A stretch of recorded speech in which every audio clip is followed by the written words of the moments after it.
Hey everybody, Father John here. It's the fifth Sunday of Lent, and we just finished celebrating the Vigil Mass on Saturday evening. You know, I'm standing in front of the statue of the Sacred Heart. You may not realize that because it's covered.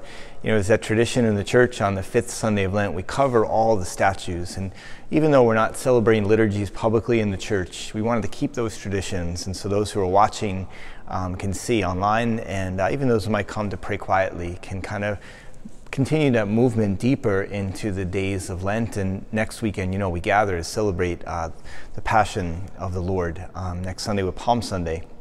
You know, in today's gospel, it's a long one, so it kind of gets us ready for that Palm Sunday gospel.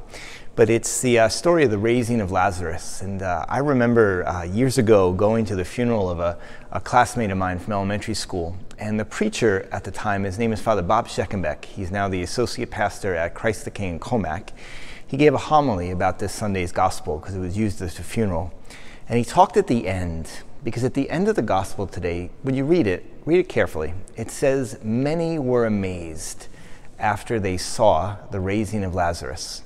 And he gave a beautiful reflection, you know, why weren't all amazed? You know, why weren't all amazed that this man who was in the tomb for 4 days is, you know, raised to life again? And yet only many, not all.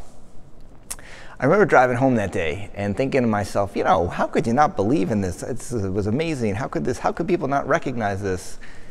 And then I thought to myself, you know, so quick to doubt, so quick to find the reasons not to believe, so quick to throw in the towel and just fall into cynicism and negativity, even in the life of faith, even in the life of the church. And, you know, even today, in these days, you know, it gets pretty hard with all the stuff that's going on.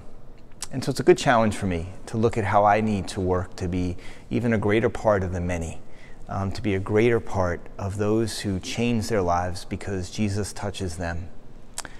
And so let's pray today that might be the case for all of us, that we might find those glimmers of light in the midst of darkness. We're doing this over here by the statue of the Sacred Heart. You know, about a year ago or a year and a half ago, a family I'm pretty close to lost someone who meant a lot to them. And ever since that day, I've always come over to this statue of the Sacred Heart and lit a candle. And I can't even tell you why, but it just reminds me of that light that shines in the darkness, a reason for me to try to work harder to be part of the many. Maybe the same for you. Have a great day, everyone, and look forward to praying with you this week. And we'll gather together to celebrate Holy Week in a new way this year, but in a beautiful way too. Please say a prayer for me, and I promise the same.